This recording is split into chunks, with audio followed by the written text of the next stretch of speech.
Hi guys, আজকে আমরা যে প্রবলেমটা করব সেটা হচ্ছে যে 9 নাম্বার প্রবলেম বা 9 নাম্বার কোয়েশ্চেন যেটাই বলা যায়।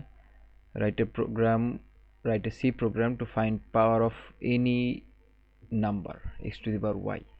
অর্থাৎ হচ্ছে যে আমরা যদি বলি যে x হচ্ছে একটা বেস এবং y হচ্ছে এক্সপোনেন্ট, তো আমরা x ইনপুট নিব, y ইনপুট নিব এবং সেই এক্সপোনেন্ট বা পাওয়ার বা যেই ক্যালকুলেশন হবে সেটার রেজাল্টটা হচ্ছে যে আমরা আউটপুট দেব। এ হচ্ছে যে আমাদের প্রবলেমের সলিউশন করতে হবে। তো আমরা কোডে চলে যেতে পারি।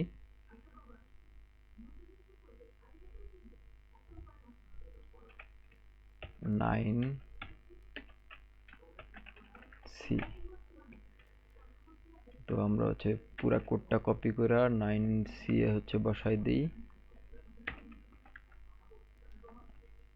তো এখানে আমরা একটা ইনপুট নিব, সেটা হচ্ছে যে int x y, এবং সেই দুইটা হচ্ছে যে ইনপুট স্ক্যানফ দিয়ে নিয়ে নেই %d space %d comma and x and y, এরকম যে এই এক্সটাও আমরা ইনপুট নিচ্ছি, ওয়াইটাও আমরা ইনপুট নিচ্ছি। দুইটা ইনপুট নেওয়ার পরে সেটাকে হচ্ছে যে আমরা হয় পাওয়ার ফাংশন অথবা লুপ দিয়ে হচ্ছে করা যাইতে পারে। পাওয়ার ফাংশন দিয়ে করাটা ইজি। তো এক্স কে এক্সপোনেন্ট করে দিব ওয়াই দিয়ে। তো পাওয়ার ফাংশন দিয়ে যদি আমরা করি তাহলে হচ্ছে পাওয়ার ফাংশন দিয়ে, যেহেতু বেস ফর্ম হচ্ছে এক্স, তো বেস লিখবো ফার্স্টে এক্স কমা, এবং কমার পরে যেটা লিখতে হবে সেটা হচ্ছে এক্সপোনেন্ট এই ওয়াই। এই হচ্ছে আমাদের পাওয়ার ফাংশন। এবং পাওয়ার ফাংশন ইউজ করতে হলে মাস্ট ইউজ করতে হবে একটা হেডার ফাইল, সেটা হচ্ছে যে